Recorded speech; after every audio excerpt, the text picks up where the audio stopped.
Yo, what's up? Welcome to Kinda Funny Games Daily for Monday, May 16th, 2022. I'm one of your hosts, Blessing Adeoye Jr. Joining me is twitch.tv/Andy Cortez. Great morning, everybody. I just had some coffee. Blessing, I've been more and more thinking about getting a Steam Deck. Oh, have you not already gotten one? Have you not already purchased No, it? I never felt like I needed it, and I still don't feel like I'll need it, but I would love to just Dude, be... I would love the ability to get one quicker than Greg Miller, like if we can make that happen. I think that's the number one reason you should get it. Number two reason is I've been using this thing a lot over the weekend because I traveled. I went to Houston to hang out with family. And when I tell you, first of all, I was very conflicted on whether or not I should bring my Steam Deck along with me. Mainly because last time I traveled and brought my Switch along with me, I ended up Oh, getting my Switch stolen. And I was like, oh, I don't want that to tragedy. happen again. But like, me and the Steam Deck have been attached at the hip. Like, I really sat down and I was like, fuck. I don't know if I can survive the weekend without my Steam Deck. Like I really might need this thing because like I was really into Patrick's Parabox. I beat it over the weekend, and I was super into Electhead because that was announced at the Oh, Nintendo Indie World, and I was like, shit, I can play this right now on PC on my Steam Deck if I want to play it portable. And cross so save, like played back at home too. yeah, exactly. And also, like, have I been emulating games on this? Allegedly, only allegedly though. Who knows? You couldn't say for FBI, you hear sure. that? You hear that? FBI allegedly have I Huh. been emulating things on it. But yeah, I've been attached to this thing, so I was like, you know what, fuck it, man. I'm gonna bring it. I'm gonna just watch it like a hawk. Make sure that this thing is on my person at all times, and I like do not let go of this thing. And so I've been playing it nonstop this weekend, and I have been having the time of my life. Like I think I mentioned it when I first got it on the Gamescast that it reminds me of getting a new console, like when the Switch first dropped and you get your hands on it and you play Zelda Breath of the Wild and you're like, Smell it for oh like my an god. hour. Yeah, like you get it, you smell it, you look at cartridge and you're like, wow, this is the future. Mm-hmm. I've been having the same exact experience with my Steam Deck and it's been off the chain. I can't recommend this thing enough. Yeah, I definitely I'm getting to that point where I know I will be traveling soon, and I just don't want to. I wish I just had like a tablet again. I said it a million times, but I wish I just had an iPad size thing that didn't require the handheld. That didn't. I would just Bluetooth a controller in, USB-C a controller in. Let me rock. I've been addicted to Rogue Legacy. Holy cow! I can't Hell stop yeah. playing that damn game. Hell yeah. I also want to give an update, right? Because last Gamescast, I mentioned that I was going to gift my nephews a Switch and some games. Got to do that over the weekend. And also, I want to point out, I mentioned this to Bear before the show that, like, I've visited my nephews like twice over the last 12 months now. Both times I've come back. In the day upon getting back, I have gotten a cold. And so if I sound weird, it's because I am slightly sick. I'm not like all the way sick. I'm still operating. Who knows? Tomorrow, I'm probably going to lose my voice because that's how that usually goes. But ended up gifting them the Switch. And the hit on the Switch, Mario Kart. They absolutely love Mario Kart 8 Deluxe. Yeah, and also Sonic Forces. At the last Oh minute, yeah, I was like, oh, do I give these kids Sonic Forces? Maybe I will, just to see, like, plant that seed, maybe get them into Sonic a little bit. And they were loving Sonic Forces, like getting to create their character, getting to like into the first stage and like hopping around, because like this is their first experience with a game of this ilk, of this magnitude, right? Usually they're yeah. playing like Android stuff or like the downloadable games that they can get on their Amazon Fire TV, stuff like that. And so upon booting up Sonic Forces, this kid, my oldest nephew, he's like 7 years old. He was enthralled, and I was so happy about it because I was like, dude, not only are you like getting into to Sonic, right? Which is like, hey, kids love Sonic, but also you only have up to go from here. Like, wait until you get your hands on Mario Odyssey. Wait until you get your hands on some like actual good games. Like, I'm setting you up for success. It's not like when I was a kid and my first game was Super Mario 64, and it only went downhill from there. Like, Sure. starting off with Sonic Forces, it's like, oh yeah, you're gonna climb from here. Like, wait until Fortnite finishes downloading. Wait until these other games finish downloading. I got him Rocket League as well, which is free, but downloaded it for him. This That kid has a catalog of games he's gonna have fun with. That's the best time to get them in, when their judgment skills are at their lowest, right? They don't know what a good Mm. game is. They don't know what a Yep. bad game is. I loved Mortal Kombat 2, the movie, as a kid, and this kid loves Sonic Forces. Like, Hell yeah. you know what I And I, mean? Same level. and I will say, like, while I was playing Sonic with this kid, I did have the moment where I was like, man, I actually can't wait for the next Sonic game. Like, Sonic Forces, kind of very disappointing as a Sonic game, but it wasn't like terrible. It wasn't like the worst game ever. It was just like a solidly mediocre to bad game. It was like in that 6 area, which is overall disappointing. But like playing it with him, I was like, damn. And you know what, man? I could go for another 3D Sonic game. I could do that right now. And so, hey, man, the new Sonic Frontiers coming soon, hopefully by holiday 2022. But Andy, enough about Sonic Frontiers. We got a whole lot of news to talk about. Today's stories include the PS Plus games lineup being revealed. Big Silent Hill plans are in the works and more, because this is Kinda Funny Games Daily. Each and every weekday at 10 a.m. live right here on twitch.tv/kindafunnygames. We run you through the nerdy news you need to know about. If you're watching live, you can correct us when we get stuff wrong by going to kindafunny.com/you're wrong. If you don't want to watch live, you can watch later on youtube.com/kindafunnygames, roosterteeth.com, or you can listen later on podcast services around the globe by searching for Kinda Funny Games Daily. Remember, you can use Epic Creator Code Kinda Funny on all Epic Store and Epic in-game purchases like Rocket League and Fortnite to help support the channel. To be a part of the show, to patreon.com/kindafunnygames, where bronze members or above get to write in, and silver members or above get the show ad-free with the exclusive daily post show. Housekeeping for you, in case you missed it, there's a new episode of the Kinda Funny Xcast where the crew is joined by Danny Pena from G4 and GamerTag Radio to talk about Starfield and Redfall's delay. That's available right now on youtube.com/kindafunnygames and on podcast services around the globe. And really quick, I do want to say the post show for that episode might be one of the funniest post shows that we've had in a very long time. So if you want to check it out, it's like 25 minutes long. Go to patreon.com/kindafunnygames. Cool. That's almost a whole episode right there. It's just Paris and Danny just going back and forth at each other about this bet that they made, and it's truly one of the funniest things. So go check it out over on Patreon. Hell yeah, patreon.com/kindafunnygames. Speaking of patreon.com/kindafunnygames, thank you to our Patreon producers, Anonymous and Fargo Brady. Today we're brought to you by Maple Story and Lumen Skin, but we'll tell you about that later. For now, let's begin with what is, and forever will be, the Roper Report. It's time for some news. We have 6 stories today. Baker's dozen. And Andy, Barrett, the number 6, when it comes to the Roper Report, it sounds like one of them low numbers, all right? That doesn't sound like that's the number of the beast, exactly. Mm-hmm. It sounds like it's not a lot of news, but let me tell you, these are some beefy-ass news stories, starting with our story number 1. The new PS Plus games lineup has been revealed. I am pulling directly from the PlayStation blog, and this is going to be a lengthy read, so bear with me, but it's all worth it because every single detail counts in this one. It reads like this.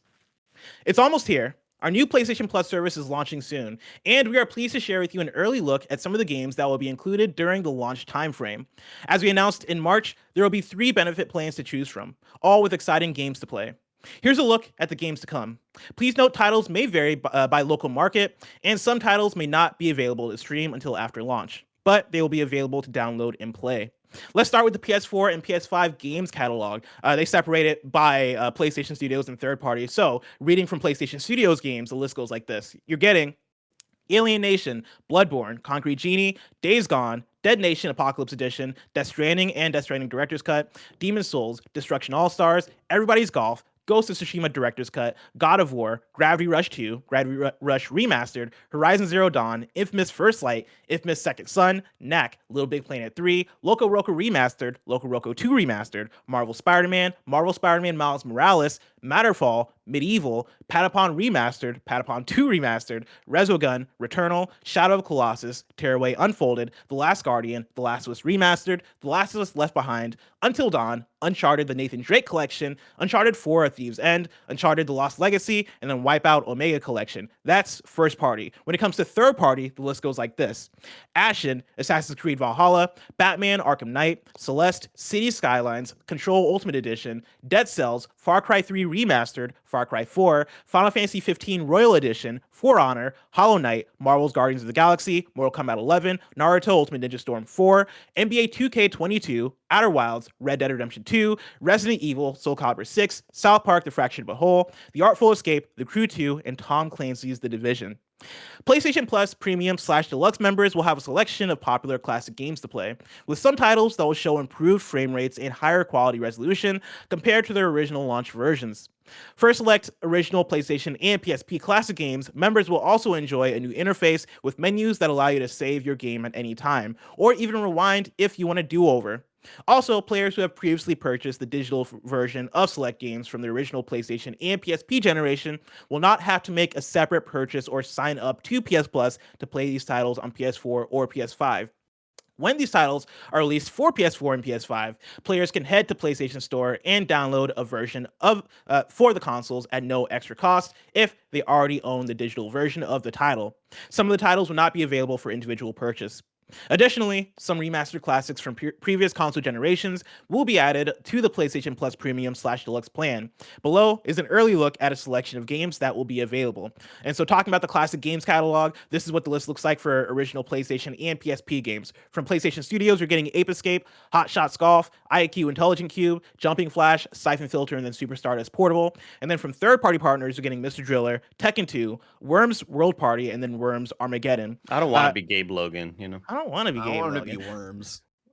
Talking about the remasters, right? Part of the classic games catalog from PlayStation Studios, you're getting Ape Escape 2, Ark the Lad, Twilight of the Spirits, Dark Cloud 2, Fantavision, Hot Shots Tennis, Jak 2, Jak 3, Jak X Combat Racing, Jak and Daxter, The Precursor Legacy, Rogue Legacy, Rogue Galaxy, Siren, and then Wild Arms 3. And then worth noting, right, that these are basically the PS2 classic games, but they're all remastered. They're the versions that were on PS4 before. And as a quick note, they're not even like next to all of the games lists on this blog, they put next to it what they consider that game to be a part of certain consoles. Like you see like original PlayStation next to the PS1 games, PlayStation Portable next to the one PSP game that they're launching with.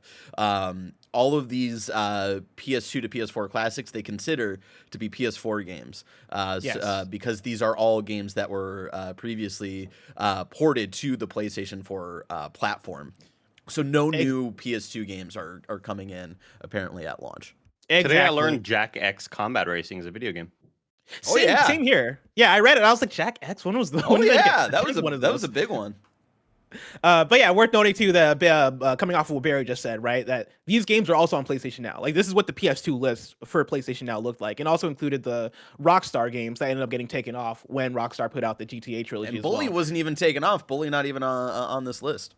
Yeah, I believe there's no Rockstar games, it looks like, on the classic collections list. Actually, is that true? Yeah, no, that is true, because from third-party partners, you're going to get BioShock Remastered, Borderlands The Handsome Collection, Bulletstorm Full Clip Edition, Kingdoms of Amalur, Re-Reckoning, and then Lego Harry Potter Collection. And those are all the PS4 versions of those games. And those are all like PS3 games that were remastered or collected in there. And then for original PS3 games, and this is all via streaming, the list goes like this. From PlayStation Studios, you're getting Crash Commando, Demon Souls, Echo Chrome, Hot Shots Golf, Out of Bounds, Hot Shots Golf, World Invitational, Eco, Infamous 2, Infamous Festival of Blood, Loco Roco, Coco Reco, which I've not heard of, but I love that name. Motorstorm, I'm sure Greg Miller will go crazy about that one. Motorstorm Apocalypse, Motorstorm RC, Puppeteer, Rain, Ratchet & Clank Quest for Booty, Ratchet & Clank A Crack in Time, Ratchet & Clank Into the Nexus, Resistance 3, Super Stardust HD, Tokyo Jungle, and then When Vikings Attack. That is first party. Third party goes like this: Asura's Wrath, Castlevania Lords of Shadows 2, Devil May Cry HD Collection, Enslaved, Odyssey to the West, Fear, Fear, Lost Planet 2, Ninja Gaiden Sigma 2, and then Red Dead Redemption Undead Nightmare. Let's all pour one out. It looks like Metal Gear Solid 4 is not on the list. The games available and this is back to the PlayStation blog. The games available in our PlayStation Plus games catalog will continue to refresh and evolve over time. So there's always something new to play. Andy Cortez, I want you to clear your mind. All right. Forget everything you know. All right. Okay. Focus only on the things that I just read, which was a lot. First blush, what is your take here? It's a lot of video games, bless. Whole lot of video games. Metal Gear Solid 4, I think one of the largest omissions. Also, noticing a lot of the PS4 games, right? They mentioned that some will offer better frame rates and better resolutions and things of that nature, just by the fact that they're running on more powerful hardware. What if this is how they announced Bloodborne 60 frames? Like, what? Oh my God! It wasn't even an announcement. There was like, oh, by the way, like as if they knew that nobody was really clamoring for it. Yeah, I mean, a lot of these are. I think people in chat are mentioning no Resistance 1 or 2, and I'm equally as confused about that. But maybe that's because they have bigger plans. I think when we notice the bigger games that aren't on the list, it is natural for me to wonder if there are bigger plans for those titles. I think there are. I think when I look through the games, I'm so happy that me and Janet did our PlayStation Now review late last year because it's given me such a good glimpse of what PlayStation Now was and now what that's transitioning into with PS Plus. There's a lot of games that were taken off in terms of the classic games collection that were taken off transitioning into PS Plus. Like there's a lot of stuff that like when you look at the list, a lot of shit that was there already, and then like yeah, the Metal Gear Solid games are gone, right? Like the list goes on. I do think that the PlayStation Extra tier, which is that second tier that is getting the PS4 and PS5 games, that tier is honestly more impressive than what I would have predicted. Right? Again, like you're getting Ghost of Tsushima Director's Cut, you're getting Death Stranding Director's Cut, right? You're getting Horizon, you're getting Miles Morales, you're getting Returnal, you're getting a list of games that. Honestly, for the PS5 catalog, which for PlayStation Now was totally absent because they didn't support PS5 games for PS Now, a lot of the games that I'm seeing show up here are fairly impressive, and I think this is kind of the base of where we're starting at. I think part of the reason why you see a lot of the games disappear going into this is one, to make room for the PS5 stuff, but then also to make room for growth. They mentioned in the blog as well that they're going to add more games as they go. You're probably going to get a couple of game drops a month for the service, and I think for them to do that, they got to make room for year one and figure out like, all right, let's do what we know we can do for year one, and then the years after, let's figure out the deals we got to make. Let's figure out who we can talk to, right? The PS1 catalog, surprisingly, or not surprisingly, unsurprisingly disappointing, right? Like, there's like, it's 10 games overall for this thing, Yeah. and none of them are bangers. You're Are not any getting of the Metal these Gear games Solids or the Final Fantasy 7s. are any of these games the one on PS1 Classic? Because that's what you were predicting, is that we were going to see at least what we got on the PlayStation Classic a few years ago and on this. PlayStation Classic had way more games than this, right? PlayStation Classic had like 30 games, and I want to say, I forget which, there was a Tekken game on PlayStation Classic, but I don't think it was Tekken 2, kindafunny.com/you're wrong.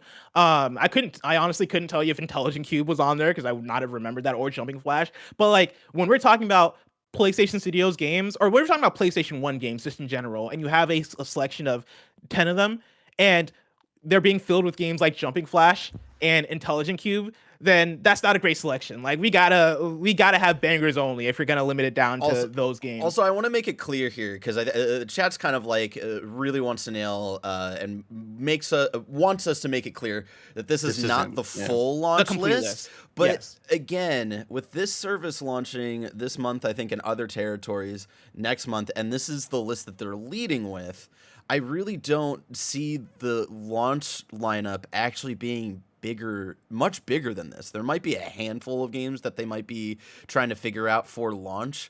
But like, if this is the list that they're leading with, like, I don't know if the launch lineup, y'all, is really going to be any different than that's the thing is, and I know like in the past they've said like the service, like we could see having up to 700 games. I don't know if they ever said that was going to be realistically what that would be at launch. So yeah, like if we're talking about going back to the classic games once again, right? If we're talking about the games that they're leading with, right? If they're leading with Siphon Filter and Tekken 2, and those are an Ape Escape, and those are the bangers on the list, I don't think you're gonna get Metal Gear Solid. I don't think you're gonna get Final Fantasy 7. I don't think you're gonna get even like the cooler deep cuts like Brave Fencer Musashi, right? Like these are all very predictable games that would have appeared on the service, and none of them really are that exciting. Even with the PS2 games, right? Like the PS2 games, one, are all the remastered games. There's no hint of any any native new PlayStation 2 game that hasn't been available on the console for a long time, right? These are all games that were already available. And so if this is the list that they're choosing to put out, I do think that's evidence of, no, this list is going to be representative of what you're going to get on this thing, which I think on one hand is kind of disappointing in terms of the classic stuff, but in terms of the new stuff, right, which is PlayStation's focus, PlayStation's never really cared that much about its classic games library because that's not where the money is for them. Their money is with the modern stuff. It is with the PS4 stuff. It is with the PS5 stuff. And for that stuff, the list is actually pretty good. Like the list, I look at this list and I'm like, damn, I'm actually more impressed by this than I thought I was going to be. I think we will start to see, like you all have been mentioning already, more sort of scheduled stuff to build up more hype. I feel like every month, whenever we see whatever is hitting Game Pass, that's always kind of a people go kind of crazy on Twitter for, holy shit, this game's coming to Game Pass. That's really exciting. Whether it's a new title or a classic title or something you played several years ago or whatever.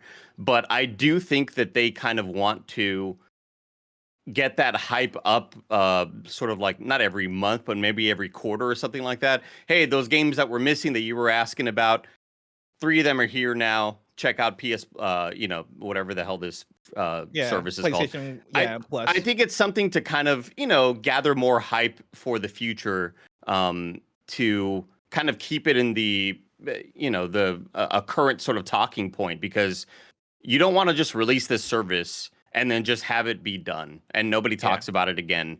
And you don't want it to be this sort of legacy thing. You want it to be a living, breathing service that continues to evolve. So I think this is still insanely impressive for its sort of launch, and I think it'll only get more exciting. By the way, Tekken 3 was on the PlayStation Classic. That's what I That's thought. Yeah, Tekken 2 wasn't on there. And sorry, Go for it, really, Barrett. really quick, because like I know, like I've been kind of negative, mainly on the classic game side. Like I do agree, like the middle tier, which is I think a lot of people in the industry predicted. Like that's the tier a lot of people are want to go for, because it is like even just looking at the launch lineup, like that's a really great list of games.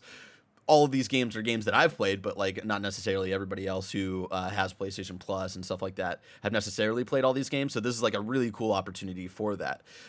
My personal takeaway, specifically when it comes to the classic games and specifically the PS2 games, because this is something that I predicted when they officially announced this like kind of new subscription thing, kind of bringing the idea of PS Now to PlayStation Plus. My gut was telling me that we were pretty much only going to see the PS2 games on this service that we've already seen on PS4, like we already said. And the fact that they don't even mention that list of games as PlayStation 2 games, but games that have been remastered for this for current PS4. PlayStation platform, like we're not going to be seeing any like PS2 games added to the service. We're not going to get that haven't been ported yet. yeah, and Right. Yeah, like you're not going to get and like those ports only happened like it was like 4 or 5 years ago that those ports happened, and we haven't seen that list of PS2 games come to the modern generation since then. Like that was a very select list of games that they did for PS2 to PS4. I remember that being like a summer thing that they did. Yeah, that was like a few you're years not after going the to launch see of the Simpsons PS4. Hit and Run ever come to this. You're not going to Yeah, see. no, you're not going to see Burnout 3. You're not Yeah. going to see EA Sports big games. You're not going right? to see like I don't think, because it's not like an offering on modern consoles, you're not going to see the original Ratchet and Clank games on here. You're not going to see the same service that they talk about with PS1 games and PSP games, where some of those games are going to get an offering of like UI where you can save at any time and like rewind feature and stuff like that they mention in that. Like this is it for PS2, unless they really restructure it in a couple of years, and kind of like how Game Pass kind of like evolved over time, where eventually they could offer original Xbox games and stuff like that. Like you're not going to see that for a very long time, at least. Yeah, and I agree with you there. I do think that the way that they're packaging a lot of these classic games at the same time reminds you a little bit of what Nintendo has with Nintendo Switch Online plus the expansion pack, where at launch, especially for the expansion pack, right? At launch, you saw a lot of people go, "Wow, I'm paying this much for this very like small selection of N64 games plus a small selection of Genesis games," right? And people I think had the same thing when it launched originally with the NES titles as well.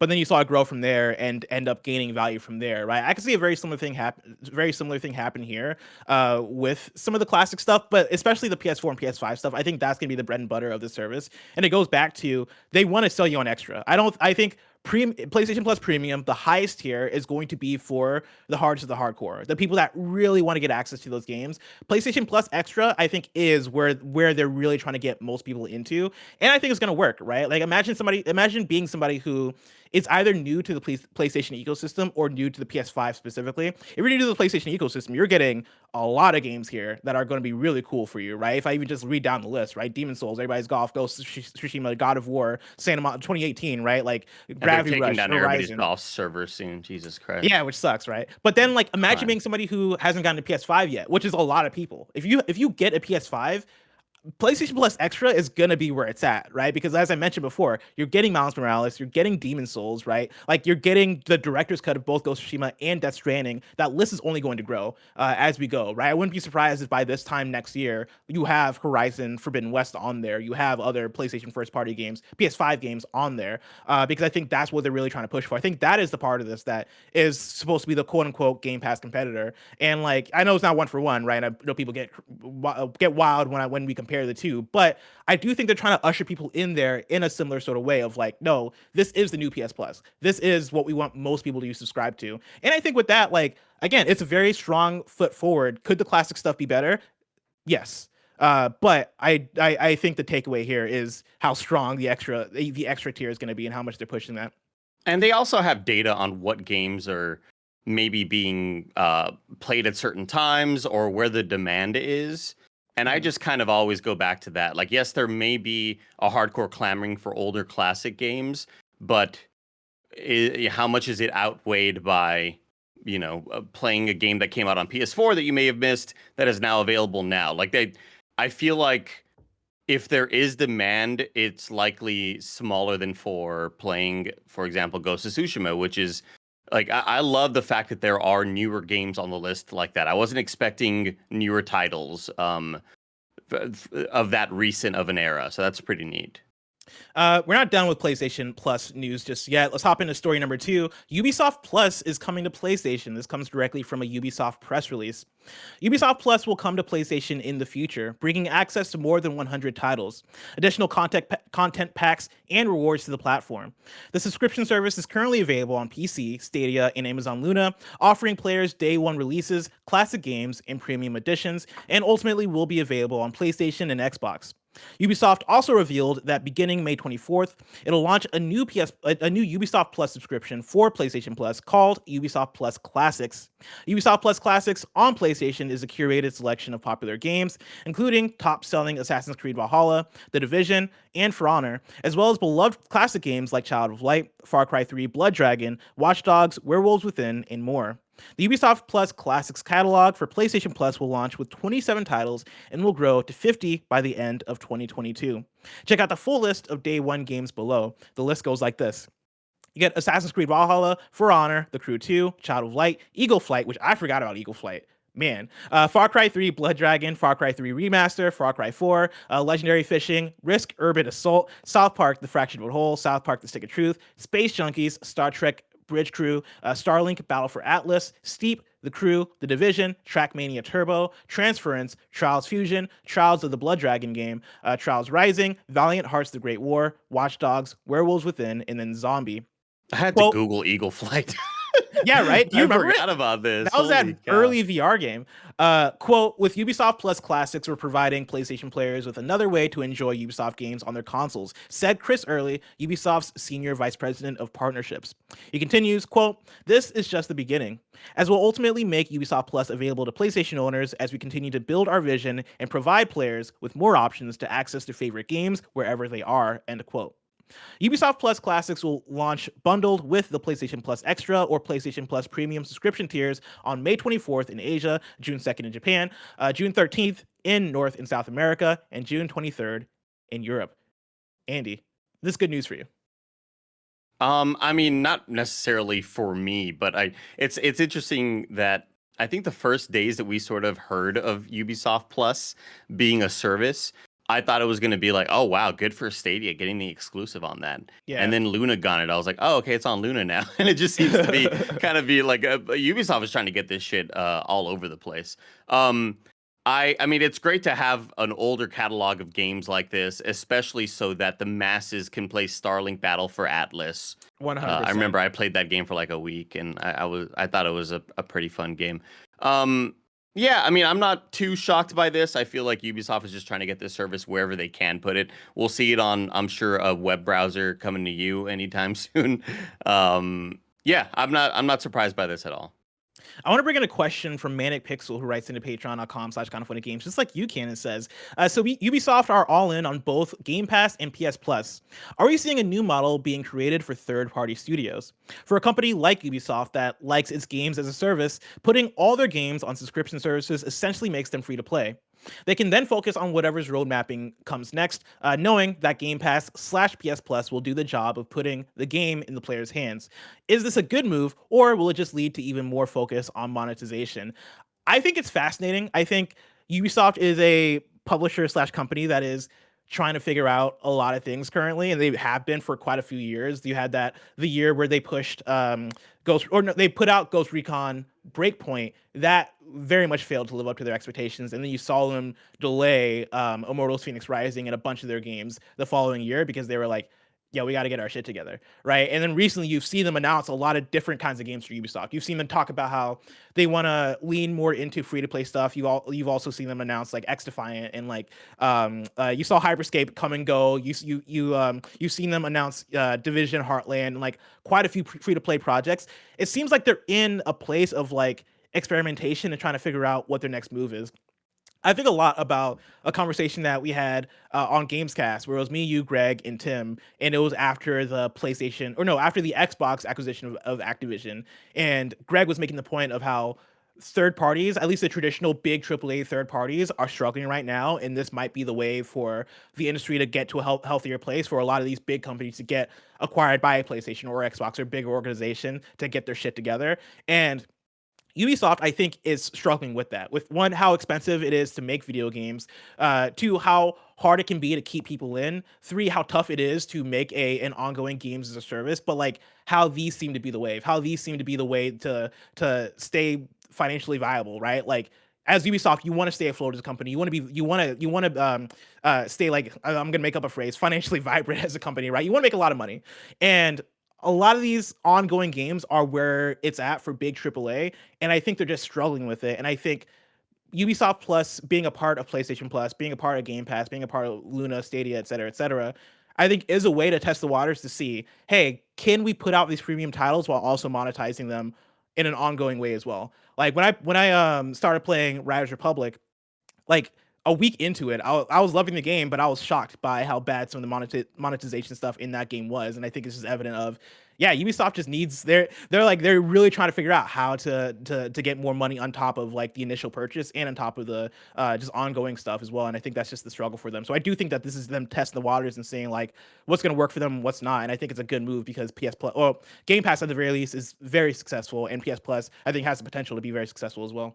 I think it'd be really. I'm super interested to see exactly what the numbers are in Ubisoft Plus, and it's got to be one of those just kind of extra little bank accounts for them, just to don't obviously hold your business on top of it and make it be the reason that you all are making games.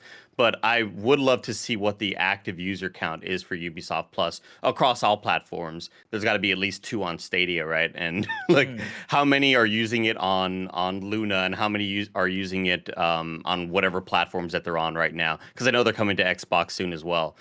I really hope that this isn't the future for a lot of these larger third-party publishers.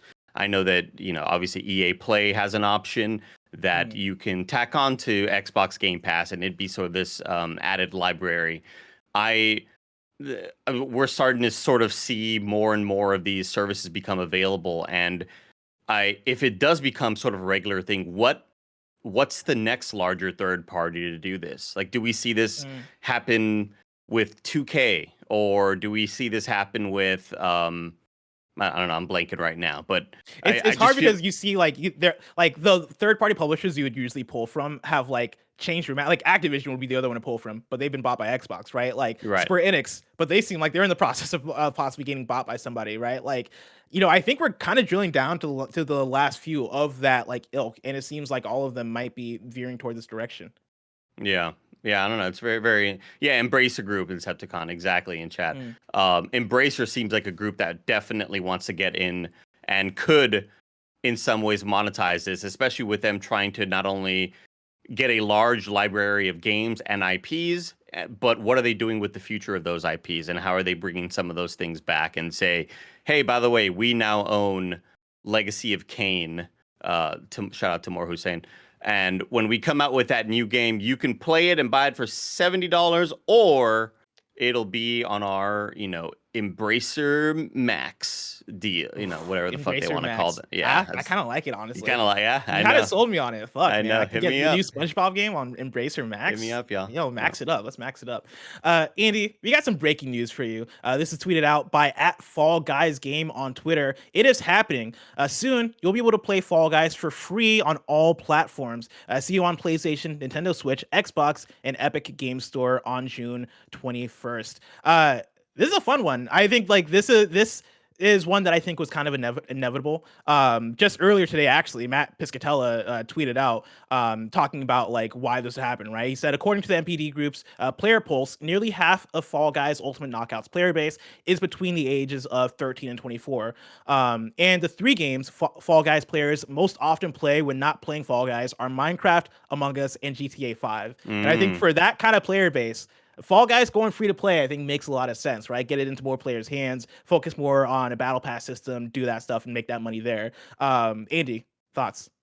Well, not only that, I also saw apparently they're doing a level editor, which seems really exciting. There where will be a shit. level editor, and then I forget if you said this, but it'll be cross-play and cross-progression as well that they're adding. Fantastic. Yeah, that's got to be the next sort of evolution of where you take a franchise like that, which obviously we don't hear about a whole lot anymore, just in terms of where the gaming audiences are right now. I think Among Us and Minecraft are two obvious games to look at as being super successful, but I feel like Fall Guys obviously had its time in the sun and it sort of faded away a bit, and I think this will definitely bring in a large chunk of the audience back to check out whatever the new updates are. And it's a super smart move. I feel like it's the obvious kind of right call to make right now. Correct me if I'm wrong. They are owned by Epic, right? They're one of the purchases that Epic They made. got bought by Epic, yes. Okay, that's what I thought, because this seems like them leaning into that strategy as well, like that Rocket League and Fortnite. Fortnite being the one to kind of spearhead this approach of, hey, let's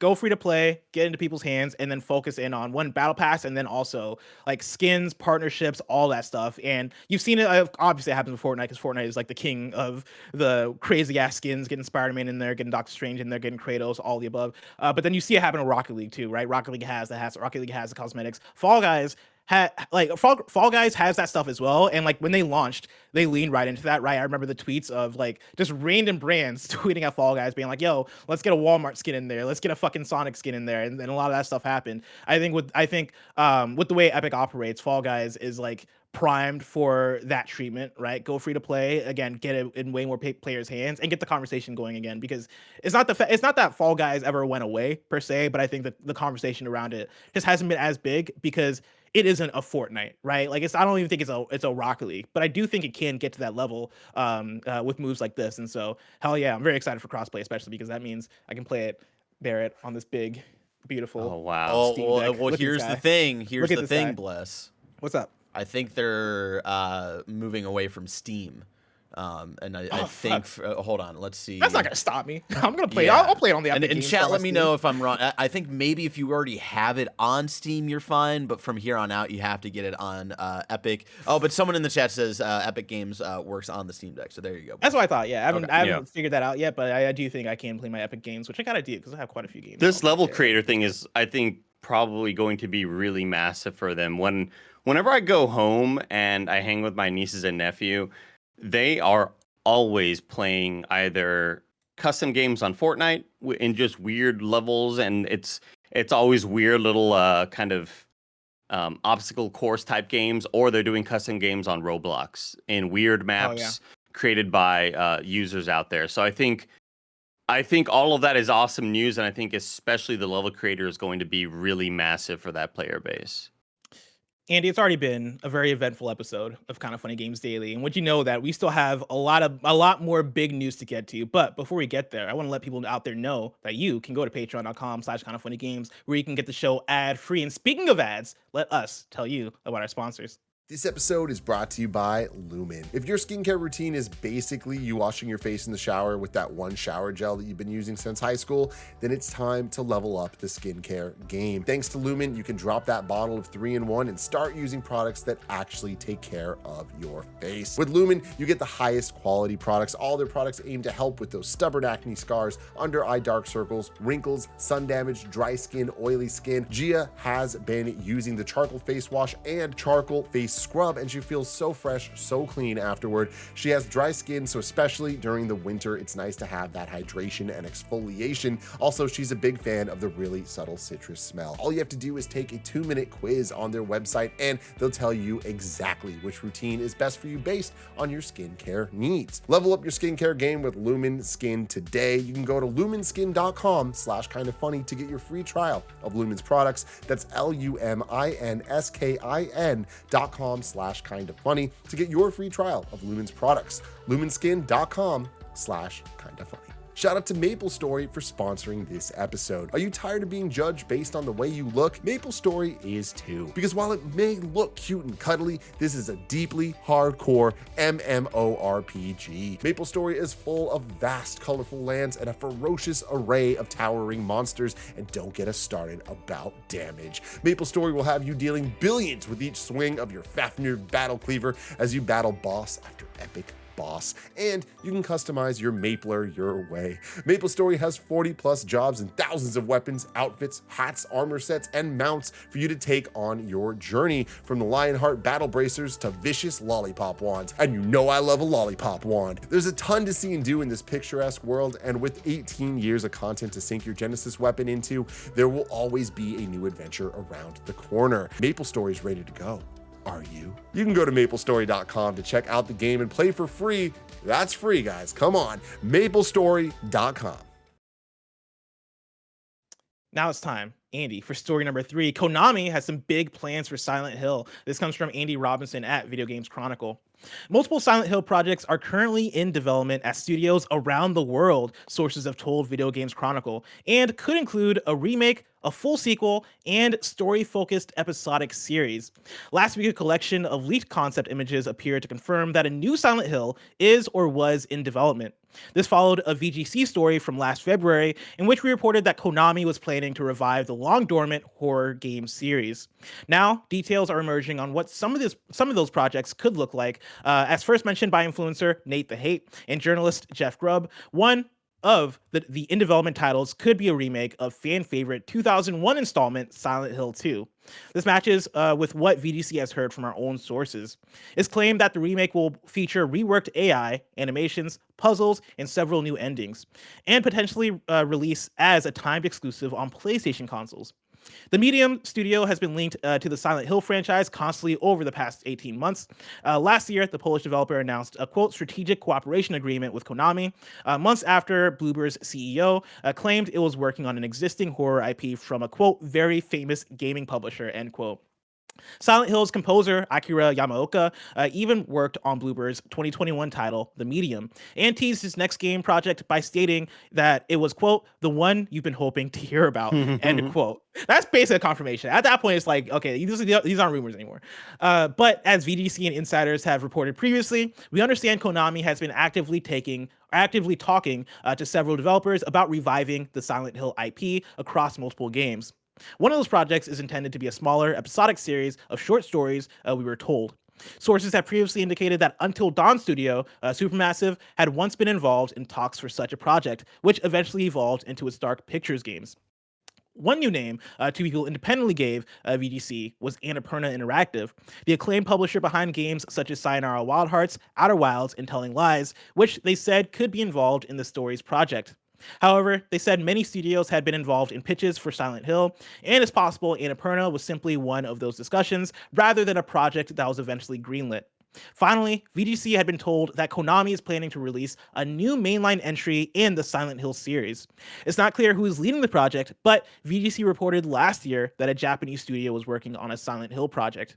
The images leaked last week are understood to be related to a PT-style game teaser, or teaser game, I should say, codenamed Sakura, which is intended to be released as a free digital title to build anticipation for the larger projects. We understand that the company had planned to announce these projects last year before it pulled out of E3 2021 due to what it called timing issues. Andy Cortez, it seems like we're due for a Silent Hill renaissance and we're about to get it. What do you think about this? I wonder what the hardcore fan base wants at this point, because for me, like, just on the outside, I was never necessarily a big Silent Hill fan. I've always kind of hated scare games, but it was one of those cool games you played on PS1 as a kid, because it was just super terrifying and it was the alternative to Resident Evil. I in my mind, I feel like maybe the general reception is at first some excitement, but for me, it's more of like, not like this. Like, this seems like a kind of weird way to take advantage of a franchise that's been gone for so long, and we're going to try to really just capitalize on whatever it is that all the hype is for Silent Hill coming back into the fray, and not announcing, right, but just having these many rumored products. They start to feel like that, just products, as opposed to maybe a PT-like teaser coming back into the fray and everybody going, holy cow, is Silent Hill really back at this time? Having all these rumors sort of pop up, it just seems like, I know a lot of people aren't necessarily super high on Bloober Team because of how the medium, I think the medium was kind of fine. technically impressive, but it was more than that. Greg Miller liked it, so you got to know it probably wasn't that great of a game. Exactly. And then, I think having Annapurna being involved in some way is good because they generally have a pretty good taste and they have a good feel on what good storytelling can be. But like, who are they contracting to do the actual work? What devs are they getting on the team? I don't know. It all just kind of starts to feel like, hey, guess what? Star Wars has been gone for 27 years, but guess what? We're coming back with a new movie, a TV show, video games, and it's like, no, I don't want it back like this. It feels like they're putting the cart before the horse a little bit, right? Like having these many ideas this early on before you've shown us any new Silent Hill stuff. When I look at this and I look at Konami, like, I get nervous because Konami of today isn't the Konami of a decade ago, right? They're not the Konami of 2 decades ago, right? They're not classic Konami that you know for putting out quality projects with quality IP, right? Like when they were putting out the great Metal Gears, the great Castlevanias, the great Silent Hills. They're not that Konami anymore, and I love the idea of Konami re-entering the space and bringing back their IPs because they have such good IPs, right? The ones that I just named. But it just makes me nervous. I think you can make a new great Silent Hill game. My question is, who is the developer? Like, it's hard for me to even get excited about it until I know that, right? Like, who's gonna be working on the teaser? Like, what is the teaser gonna be? Is it just gonna be a rehash of PT? Because like, PT was special because it was PT, right? PT was special because it was new, it was a fresh idea, and also Kojima. Like Kojima just had the sauce, right, to make PT a dope ass thing. Right. Is it going to be that, or is it going to feel like a husk of that, right? Like who's working on the episodic thing? I have trust in Annapurna as a publisher, but I don't think they've done anything like this per se, where they've been given an IP and they've had to search for somebody to work on the IP. I assume that the projects have usually been, hey, we approach a developer who wants to make a thing, or a developer approaches us, and we greenlight whatever their idea is. Them giving an idea to somebody else to work on makes me curious on like how they're gonna go about that. I got questions about that. And then Bloober Team hasn't really had a game that I think has set the world on fire, right? Between the medium and Layers of Fear, I think these games have their fans.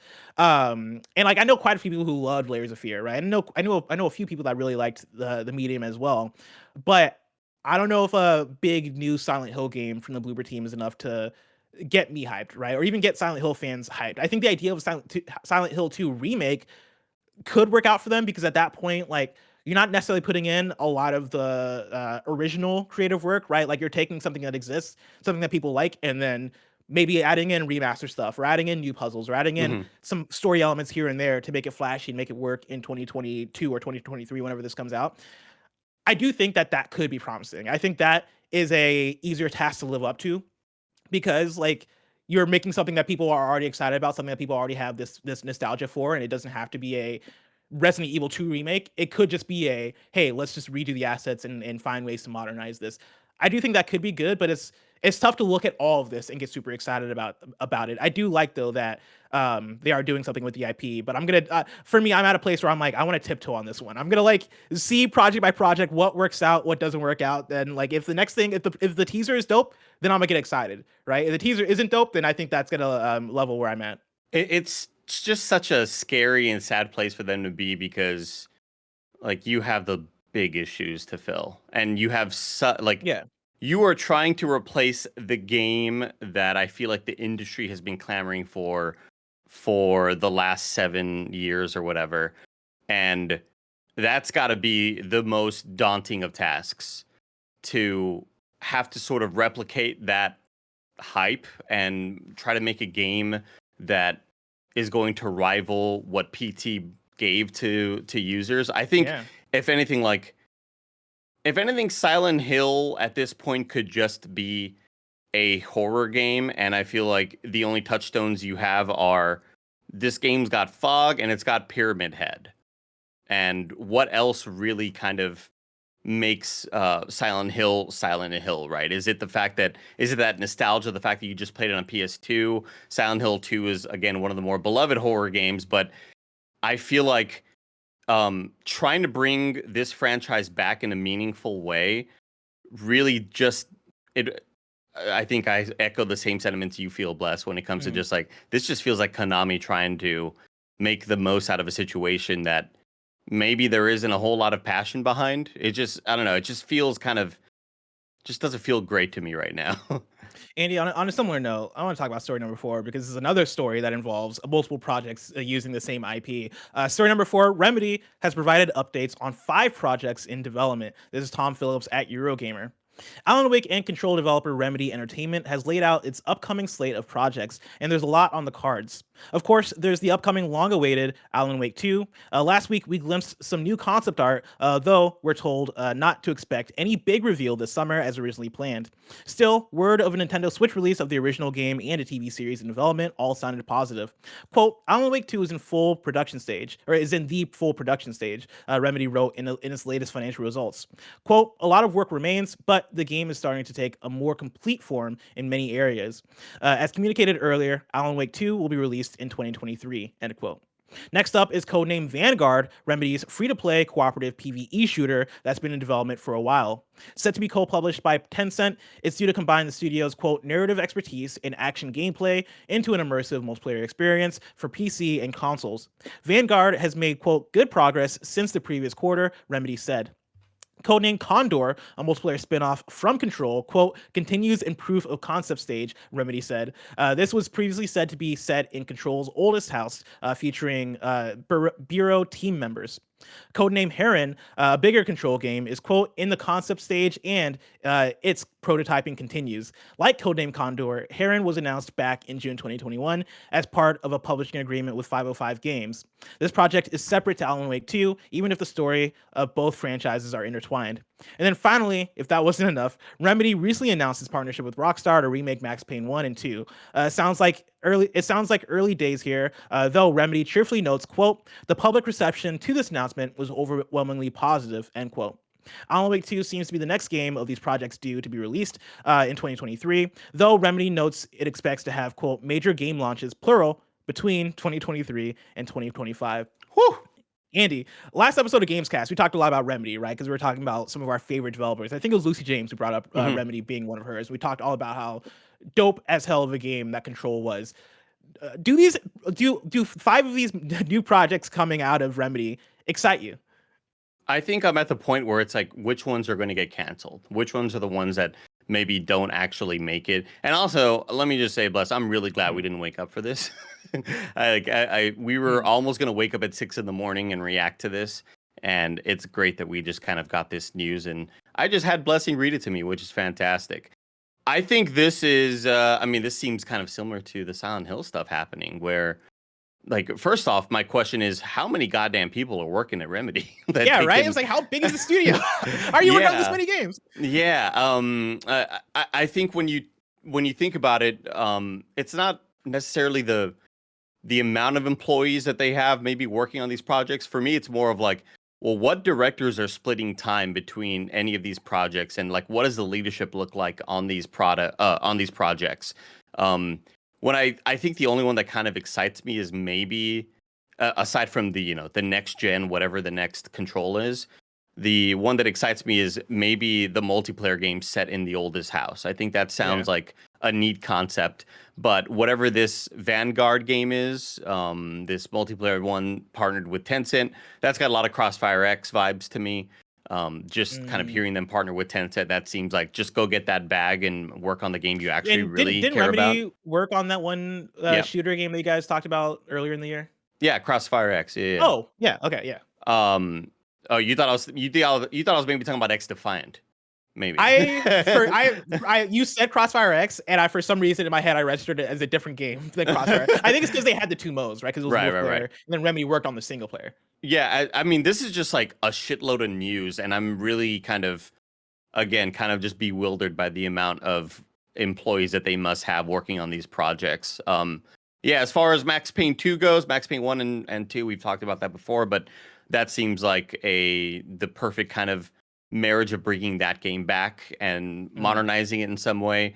But Alan Wake 2, I'm not super excited for it because I wasn't the biggest fan of Max Payne 1, and I hear that this game will be even scarier based on how they are kind of pitching it. And I don't like scary games, plus too scary for me. Dude, I feel that. You play them FromSoft games though, and like those games are some of the scariest games I've ever played. Bloodborne specifically, it's terrifying. Oh, Bloodborne terrifying. Also, the hands in Elden Ring, scariest thing I've ever seen in my life. Goddamn. But yeah, like this, I think this harkens back a little bit to the Silent Hill stuff. I think the difference here is that I have more trust in Remedy today than Konami. Sure. Coming off of like the success of Control, right? Like they have the creative juice there, and I want to see them knock these all out of the park. I think the worry is that like, these are a lot of different ideas to knock all these out of the park. Like, and these are a lot of different ideas, right? Like it's one thing to be working on Alan Wake 2 or the next single player Control game, but to be working on those and then be working on multiplayer projects, like those are two very different things, right? Like we don't see that. We don't see many developers tackle that. Like Respawn, I think, is the one that comes to mind in terms of, wow, you guys made Apex, you guys made Titanfall 2, and you guys made Jedi Fallen Order. Like you guys have the sauce. And I think that's a very difficult thing to pull off. Like Respawn, I would say, is one of the best developers doing it right now at this moment. And Remedy, I think, could have the similar sauce, right? But I think it's a wait and see. I am excited to see what Alan Wake 2 ends up being. I didn't play Alan Wake 1. I didn't really have the interest in it. But like after playing Control, I'm down to see whatever other single player stuff they do is. And so like I'm down. Obviously, I'm down for Control 2, but like I'm down to check out Alan Wake 2. I'm down to see what this multiplayer stuff is.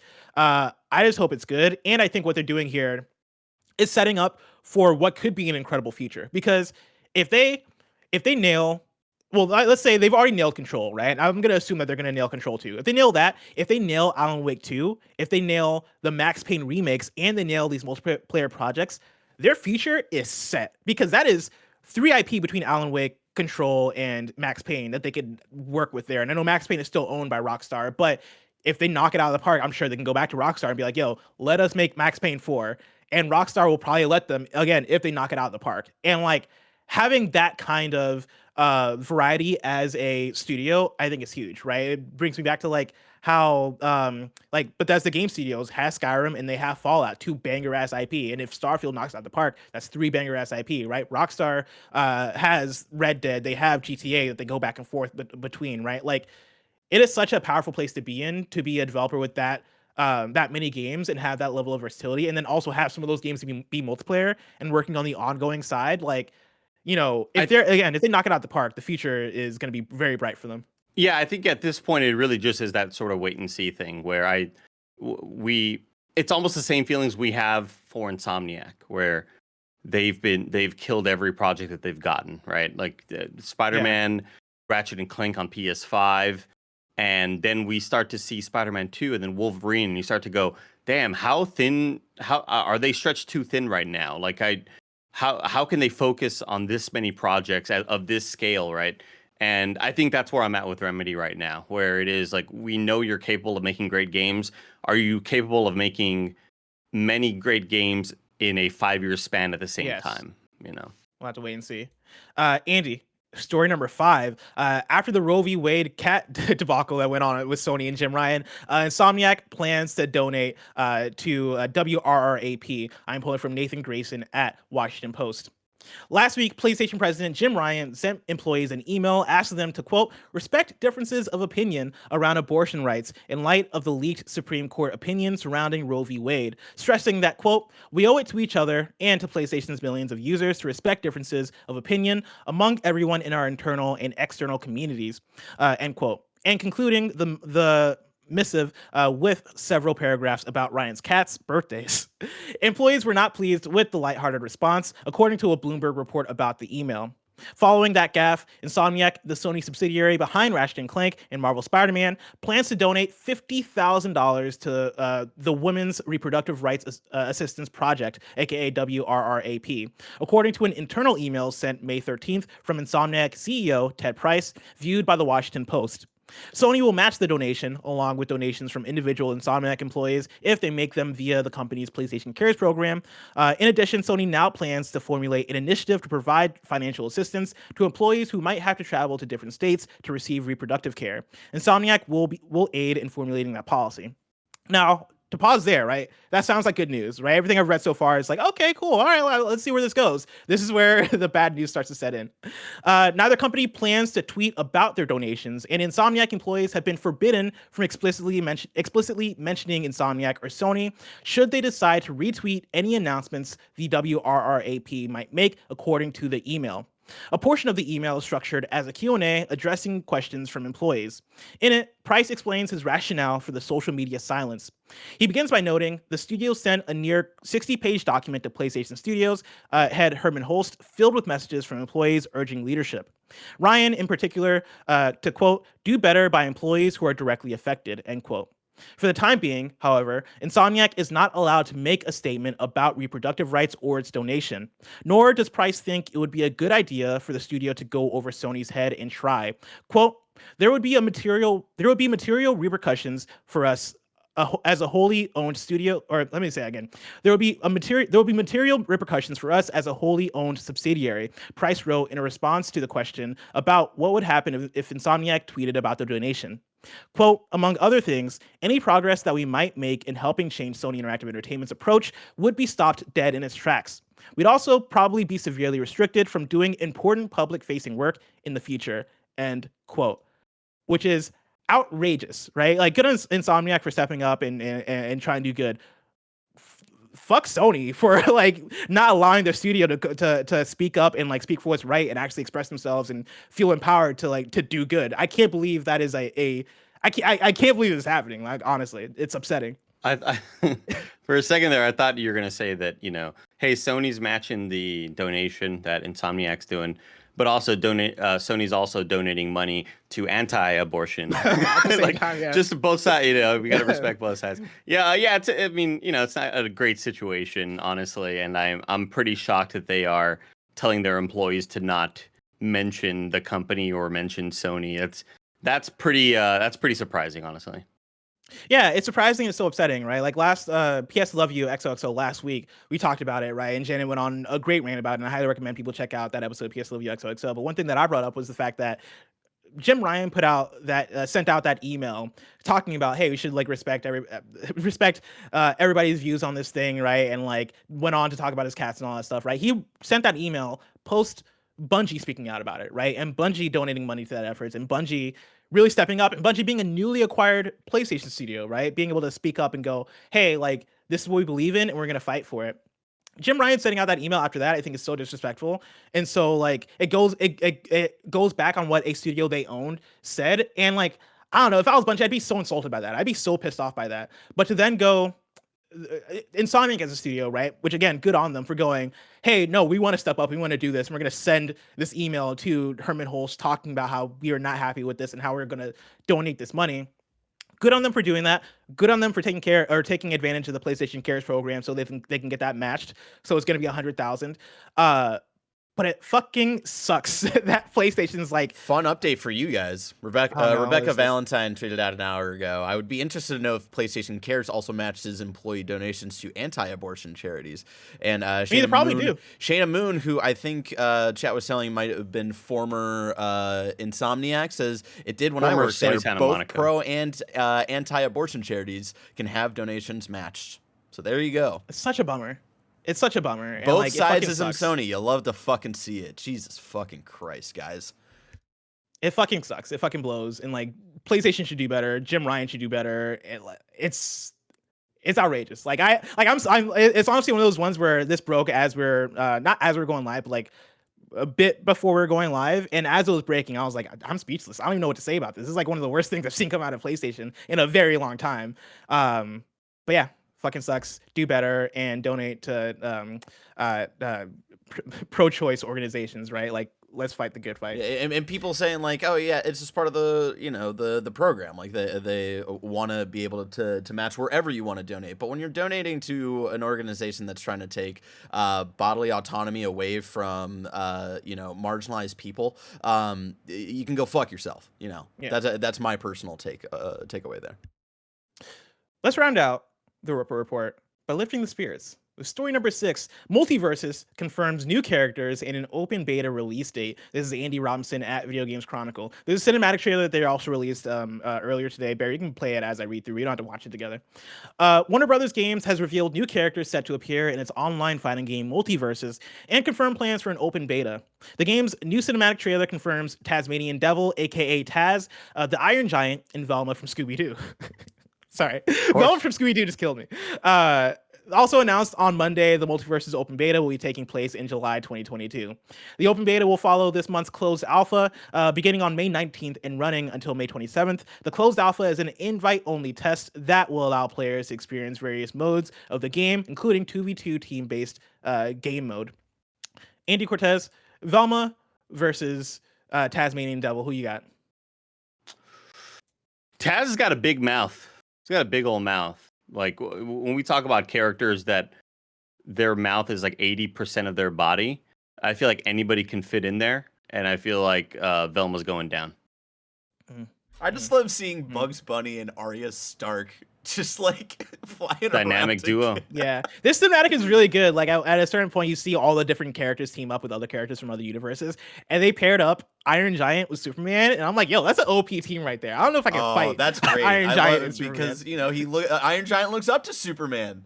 That's actually pretty great. I fucking love that. Like a lot of these pairs are awesome. You see Tasmanian Devil and Harley Quinn. Like I've not been super looking forward to Multiverses because I've always just assumed it's going to be like another Brawlhalla, and I don't really fuck with Brawlhalla that hard. Like I like the concept. I think it's cool being free to play all that stuff, but it's not a game that I necessarily play. I don't think it's going to be the next Super Smash Brothers or anything like that. But the cinematic did get me hyped. The cinematic did make me go, damn, I'm gonna at the very least try this out and see if it hits, because like even if I get out of it the same thing that I got out of Nickelodeon All-Star Brawl, that'll be something, because like I got a strong week out of that game and had a good time, and then never went back to it again. This is free to play, so if I do the same thing with this game, I think that's gonna be a week well spent. But Andy, that week is just so far away. If I want to know what's coming out to Mom and Grop shops today, where would I look? The official list of upcoming software across each and every platform as listed by the Kinda Funny Games Daily Show hosts each and every weekday. Out today, we got Little Witch in the Woods early access for PC, and then Skull the Hero Slayer is now available on the Epic Games Store. New dates for you: Fault, STP, Light Kravti weaves a previously untold tale of magic. I don't know what that word is. Light Kravti weaves a previously untold tale of magic in the kingdom of, oh my god, of Rugzenhide. I think I nailed that. Rugzenhide on Friday, May 27th on Steam for PC. And then Kerbal Space Program 2 has been delayed to early 2023 for PC and later for PS5, Xbox Series X, PS4, and Xbox One. Here you guys go. This is Fault, STP, Light Kravti. Teaser. I saw the butterfly and then I saw the anime lady and I was like, oh, okay, it's this game. It's like, oh, that makes sense. Yeah. Can you fast forward? Do they show gameplay, or is this all just cool anime cinematic? It says a teaser, so I doubt it's really much besides this butterfly from Persona. This is giving me visual novel vibes. Yeah. Yeah. This looks like a... You know what? I'm not gonna judge it. I'm not gonna judge Plus, it. he's cute It looks anime fine. girl, and he's like, I'm like, I might play that. I might check It's that fair. out. It's That a might be fair, my next 13 Sentinels. Deal of the day for you. This comes from Wario64. There's a Mega Man sale on the US eShop. Right now, you can get Mega Man 0 and ZX Legacy Collection for $19.79. That's $19.79. You get Mega Man 11 for $14.99. Mega Man X Legacy Collection 1 and 2 for $10 each, and then Mega Man Legacy Collection 1 and 2 for $10 each. Now it's time for kindafunny.com/you were wrong or you write in. Let us know what we got wrong as we got it wrong so we can correct it for those watching later on youtube.com/kindafunnygames and on podcast services around the globe. Let's see here. This ain't you're wrong, but MS Gombo says F-Zero inspired racer Redout is free on Epic Game Store until Thursday. Let's see. Nanobiologist mentions that there's 300 employees across 30 countries. That's so many countries. That's a lot of countries. for who? Remedy. Oh, okay. Cool. Needy Pretty here. Needy Pretty here says Bless said Meller gear in several cases. More of a pet peeve than you're wrong, but he shouldn't be saying Miller gear is solid. Needy Pretty, you're doing too much. All right, this is how I talk, and Just also back off. Just I'm back sick. off. Like back off. All right, you know what I mean, and you know what I'm saying. I don't think it's called Meller gear. I think it's called Miller gear. It sounded like you said the same thing, to be honest. Yeah, honestly, now that I said it out loud, I'm fuck. You might have a point. God damn it. I know it's on Metal Gear, all right? It's Metal Gear. It's Metal Gear, all right? Oh, man. That's it for kindafunny.com/you're wrong, it looks like. Everything else looks like the same thing. People talking about Remedy having 300 employees. Cool. Andy, me and you nailed it. We killed it. Great job. Great job, everybody involved. The rest of this week's hosts for Kinda Funny Games Daily go like this. On Tuesday, you're getting Tim and Gary Whitta. On Wednesday, you're getting me and Janet. On Thursday, you're getting Tam and Tim for Tim Tam Thursday. And on Friday, it's me and Stella from IGN. If you're watching this live on Twitch right now, after this is Mike playing some of that Salt and Sanctuary. If you want to catch that stream later, you can subscribe to youtube.com/kindafunnyplays. Remember, this has been Kinda Funny Games Daily. Each and every weekday live right here on twitch.tv/kindafunnygames. We run you through the nerdy news you need to know about. We have a Patreon post show for those that are subbed at the silver level of patreon.com/kindafunnygames. So stick around for that. Otherwise, until next time, go play some Metal Gear.